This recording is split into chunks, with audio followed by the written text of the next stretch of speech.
Welcome to our spring edition of Loboe News Nation. Our class did stories about what were important to us, whether it was a person, a group, or an issue. Sit back and enjoy our latest production. In our community, first responders play a crucial role, but often get overlooked. Watch as we explain why they are so important. Who am I here with? Laurie Jensko. How long have you been a part of the ambulance, and what is your title? I've been on it for 20 years, and my title is CPR driver.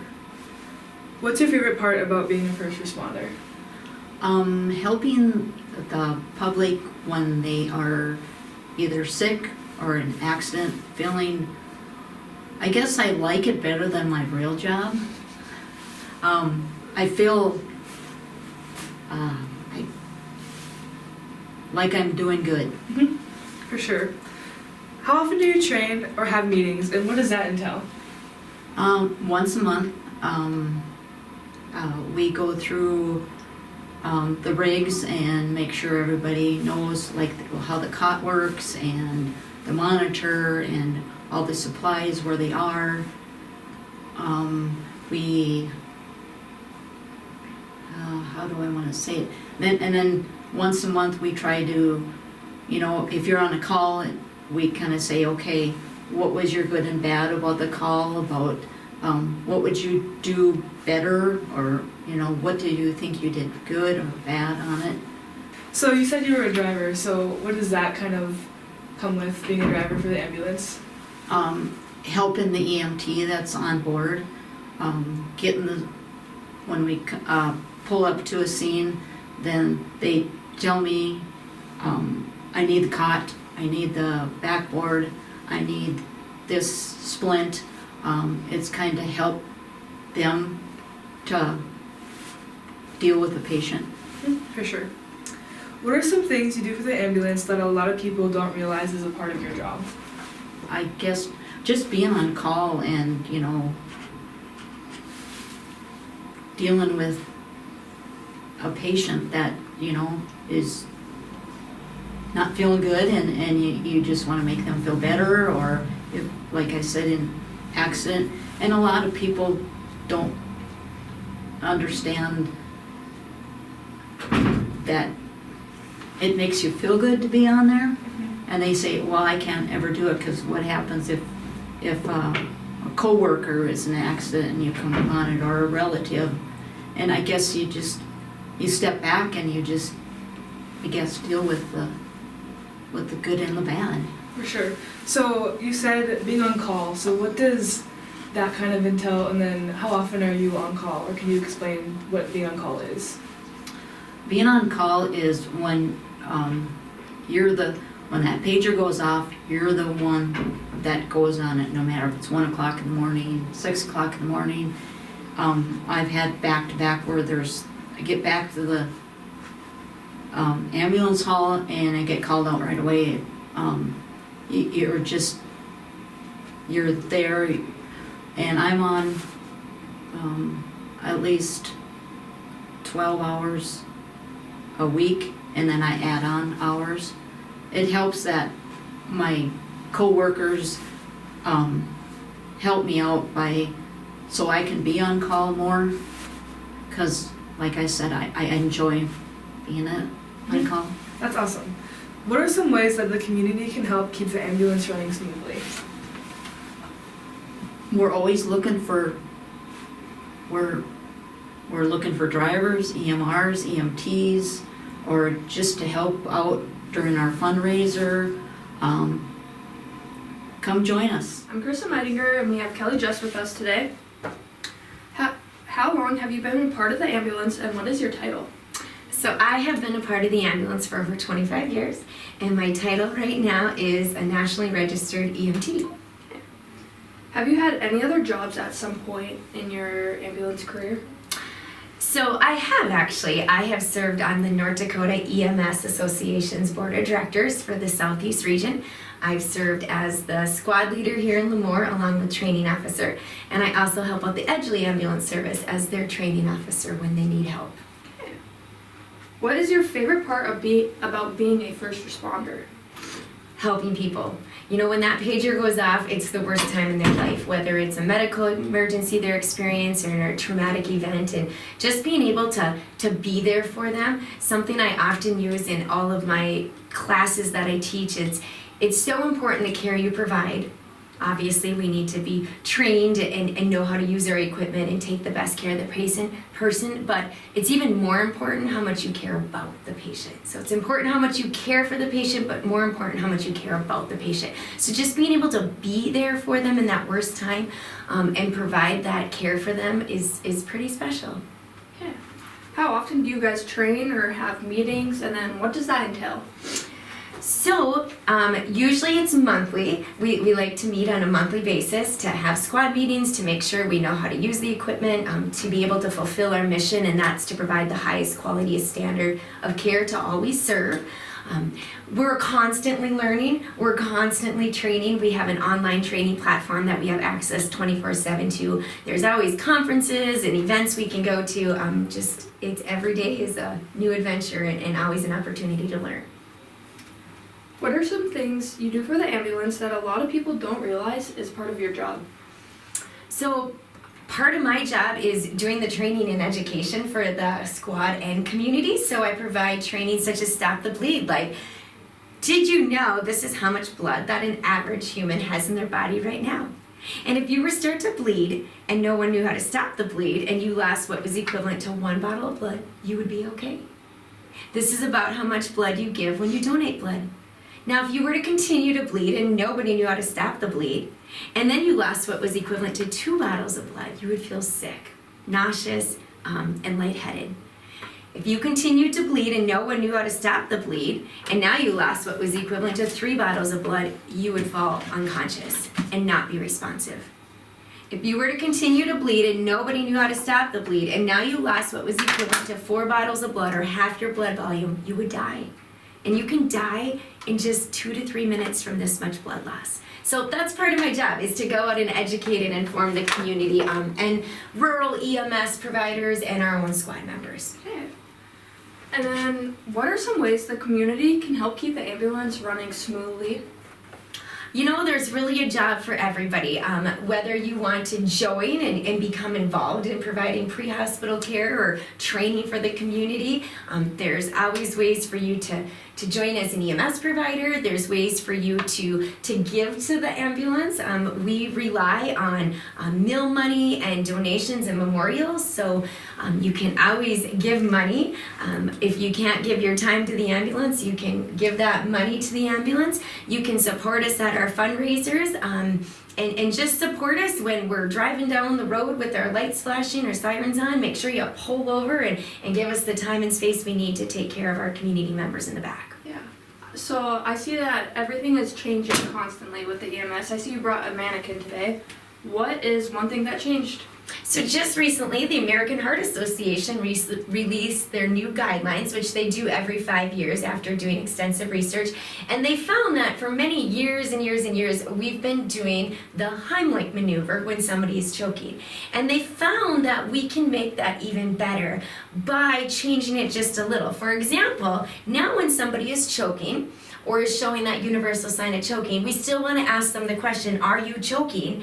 And if they shake their head that they're choking and they can't make any noise, instead of just immediately going to that Heimlich maneuver that like we've done in the past, now we actually want to come behind them and we want to deliver 5 back blows right in the center of their back, just like this.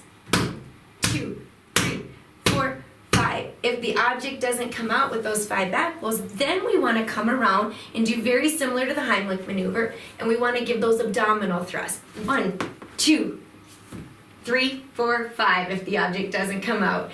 But I saved this person. But if you didn't come out, then I'd go back to the 5 back blows and then the 5 abdominal thrusts. So that's just one change. If you're interested in learning more, sign up for a class or let me know and I'd be happy to help you guys. Who am I here with? Amanda Meininger.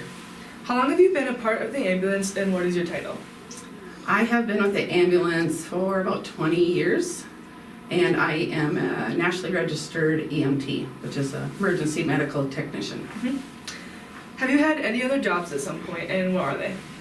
Yes, I have done daycare for going on my 25th year.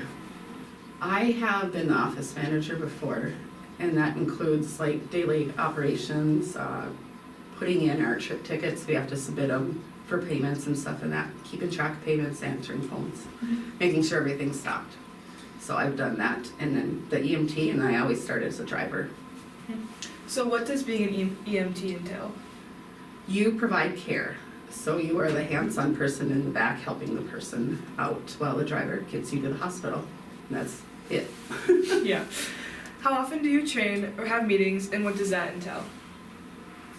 We do monthly trainings. We have to do so many hours every year, so that breaks down to a couple hours a month, and then hands-on training is every quarter. And then we have monthly squad meetings. What are some things that you do for the ambulance that a lot of people don't realize is part of your job? Probably the waking up at all hours of the night, 4 a.m. You gotta be ready to go. You gotta be in the ambulance in a time limit, usually within 5 to 10 minutes. And you're on call for long shifts, so usually 24 hours or 12-hour shifts. What are some ways that the community can help keep the ambulance running smoothly? Donations, volunteer work, even if it's just as simple as restocking or something like that. Monetary donations are always welcome too. I know the ambulance does have fundraisers like the soup and sandwich feed, so just coming to support things like that would probably help. Yes, yep, supporting us that way is a great one. That's our biggest fundraiser. This is Tori, Annika, and Carissa reporting with Loboe News Nation. Today we will be interviewing Mrs. Hoff, a teacher from Lemoore High School that has been here for 31 years. What made you choose this school when you first started teaching? I interviewed at 2. One would have been Fargo North, and one was here. I chose here because my husband got his job here. What subject do you teach the most? Reading. Pretty self-explanatory. Yep. What inspired you to become an educator? That's kind of tough, but I would say I had a dad who was a administrator, but he was a teacher first, and my mother was a teacher. But when you look at teachers, you remember the good ones. You remember bad ones too, but your good ones are what motivate you to be a teacher. So that's my answer. What is your favorite classroom memory? I have a bunch. My first year would have been working with a former Hutterite student and a few others, and we'd cook and bake. Others are kid choking in my classroom and seeing the chicken nugget fly when I had to do the Heimlich on him. And then a bunch of them. Just seeing kids soar. I don't know. So too many to put it all in one, but those would be the top ones. What is the funniest thing that has ever happened in your class? Well, it was horrifying for me, but every kid will tell you about the time where I had a number of students in my classroom and I happened to say the wrong compound word. I meant to say give the kid a blow pop, and I used the wrong word. So that's what every kid remembers being the funniest. That was my most embarrassing moment I can think of, that I was instant sweat. So that's ones for all the ones that thought they'll get it. They'll know exactly what They'll know exactly, and they've shared it with everybody. What is your favorite catchphrase or saying?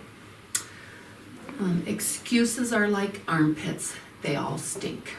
I think I've heard a few teachers say that one. What classroom rule was broken the most? I don't know. I think probably the one that irritates me the most is disrespect, whether it's in the tone or talking stuff you shouldn't be talking about from the teachers. That's probably the one. I don't know. That would be mine. Yeah. What will you miss most about teaching? Oh, you guys, for sure. The students? Students and staff. What changes in education have you seen over the years? Technology. Yeah. Technology with the phones or computers. When we started, I had to write my IEPs by hand. Now everything's computerized. I can't do any of it without the computer. What advice do you have for new teachers?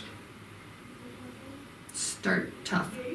You can't go back. So if you start tough, and you should owe them respect, the kids respect, they'll respect you. So start tough. And then about Christmas time, you can slack off a little bit. After Christmas time, it always gets a little slack. Just a little bit. Because if you give you guys an inch, you guys want to take a mile. It's true. What advice do you have for future students? Give it your best. You know, don't do a slough job. If you had a brain surgeon coming in on your brain, do you want him to just do an okay job? No, like just do things with pride. What snack or drink helped you get through the day? Chocolate, I suppose. I think my favorite. I don't know, chocolate. Chocolate is pretty good. If you could Talking to the wrestler.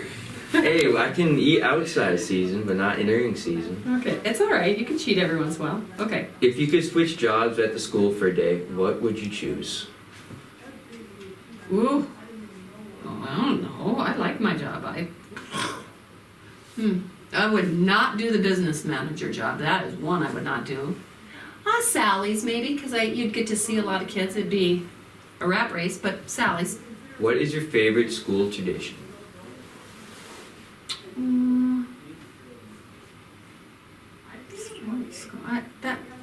I don't know. I'm not sure on that one. All right.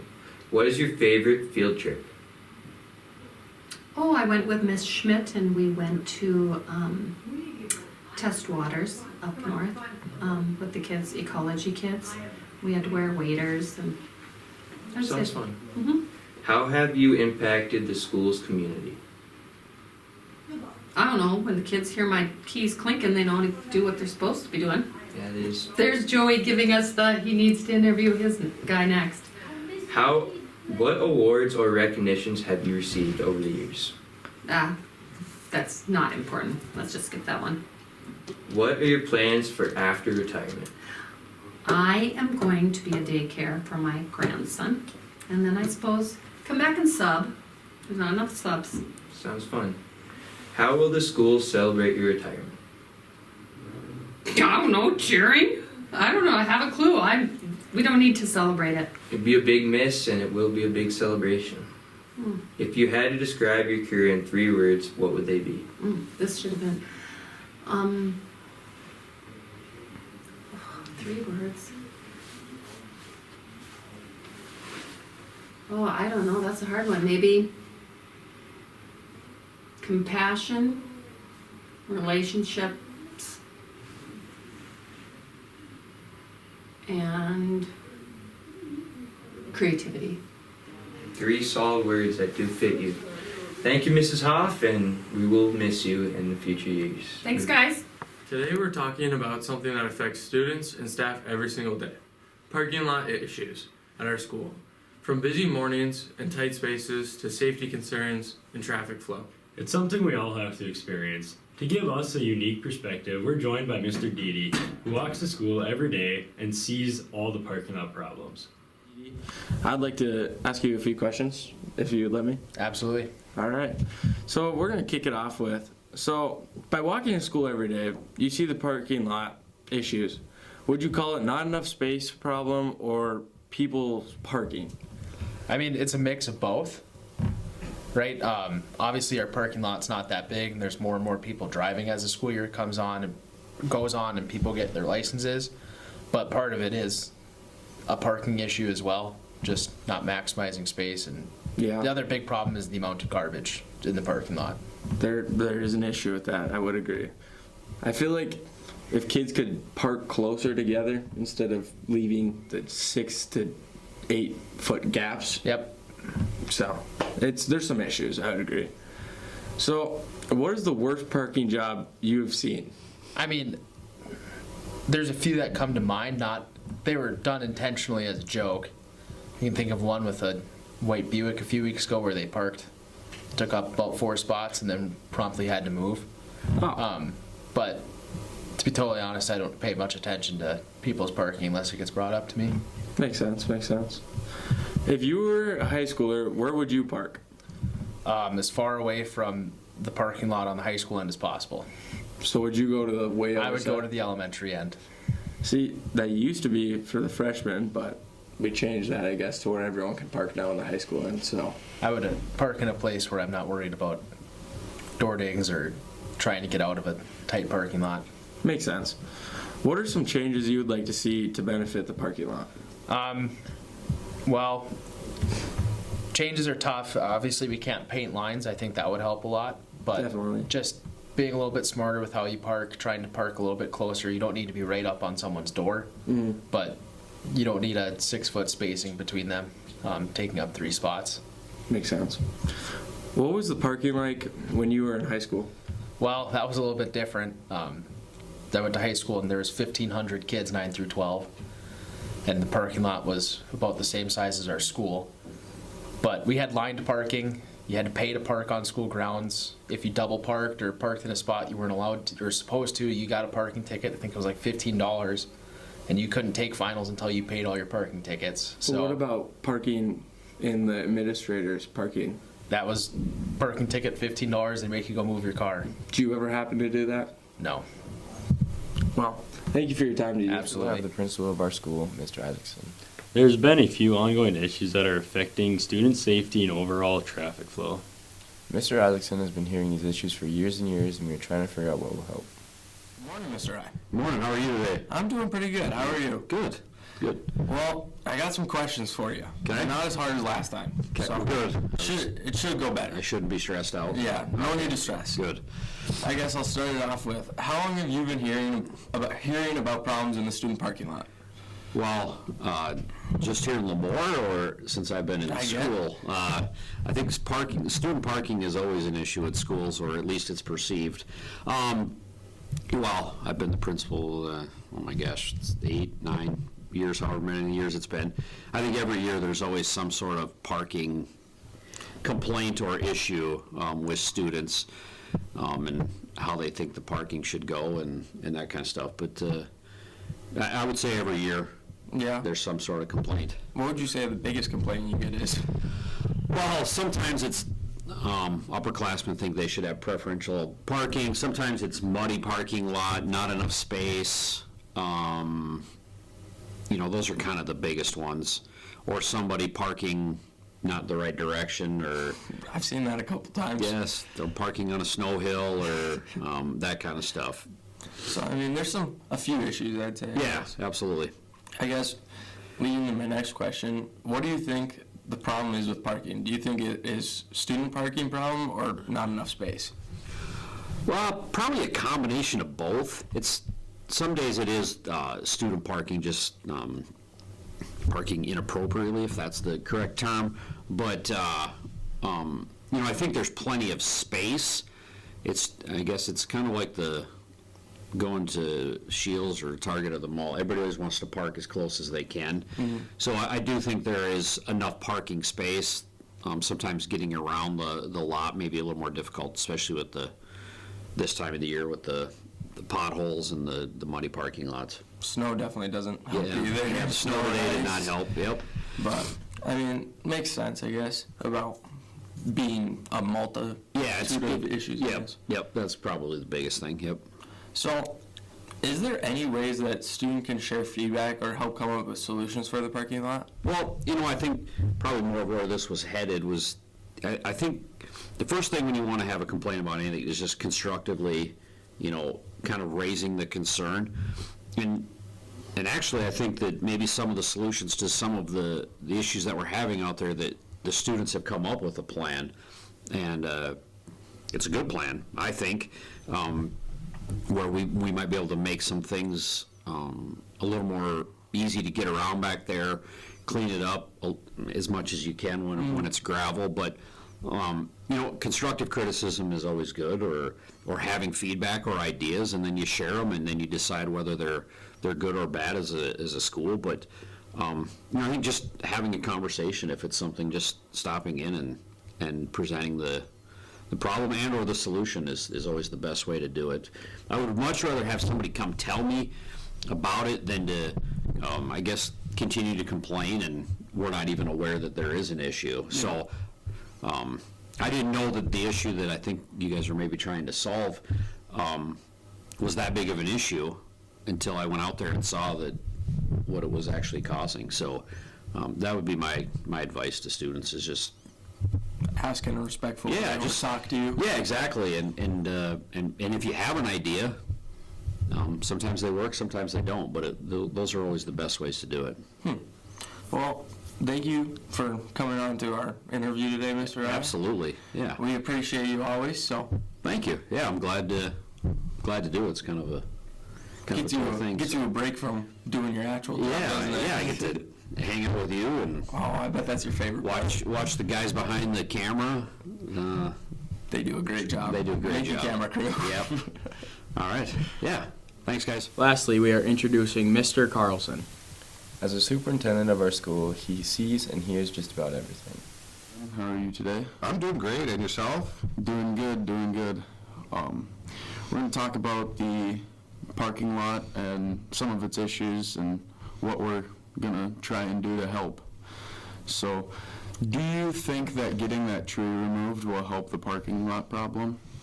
Yeah, Mr. Eisen shared with me some ideas some of the students had about removing that tree, and I thought it was a great idea. Removing that tree and creating a better angle for parking and possibly making more parking lots available. Right. And hopefully that will help some of the congestion. So I thought it was a great idea. And I'm not sure who came up with it, but whatever students came up with the idea, I might tip my hat to them. Sounds good. So what's going to be the process of trying to get that tree removed? Or maybe when will it get removed? Well, more than likely, we probably won't do anything until the summer. Right. This summer, just because of traffic flow and cars coming in during the course of the day, and after school activities, there's just sort of too much stuff.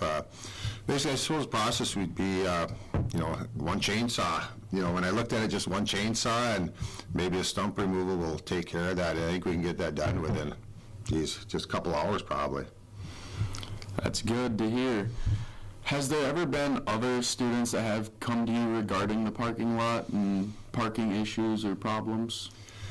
Not in the last couple of years. I know I've always said that some random students come up to me and talk about paving the parking lot, just making it more easier to park and less mud, less gravel. So I've had a few people come talk to me about doing that, and we sort of changed that parking lot over the course on the west side of the activity center a few years back. With the dividers, and I'm not sure if you remember this, but a few years back, there was a house there. Oh. There was a house sitting on that lot, basically. So it's been came a long way, in the past few years from having a house there to having much needed parking for our students. Right. Have you ever got the estimated cost of possibly paving the student parking lot? Well, to pave that, there's approximately over 30,000 square feet there, and the last estimate, I haven't had an estimate in a year or probably a couple of years now, but my thinking, the estimate to pave that parking lot would probably be about $250,000 right now, $200,000 to $250,000 to pave 30,000 square feet. So you have to weigh the cost benefit on something like that. Is it worth $250,000 to pave that parking lot? It'd be nice to pave it, right? But I'm not sure if I want to spend the resources at this time on a parking lot where I can use that resources for other things that the students may need. Yeah. Has there ever been other parking problems with sporting events? Yeah, I suppose there's always a crunch for parking, and I'll be honest with you, when I compare our school to other schools in the area, we have the most parking. When you go to a sporting event, when I look at neighboring schools, how their parking lots are situated, we have a lot of parking space right now comparing to other schools, but everybody wants to park close. Right. Everybody wants to park close, and the parking issue we have is sometimes people go on the grass when it's too soft. We haven't had any really fender benders that I'm aware of or that have been reported to me. So we're always looking for expanded parking. With cutting the street out, maybe doing a cut line in there, we might add a few more parking spots on the west side. And we're looking at in front of the school too to maybe cut some out in that green space there for some more parking also. Yeah.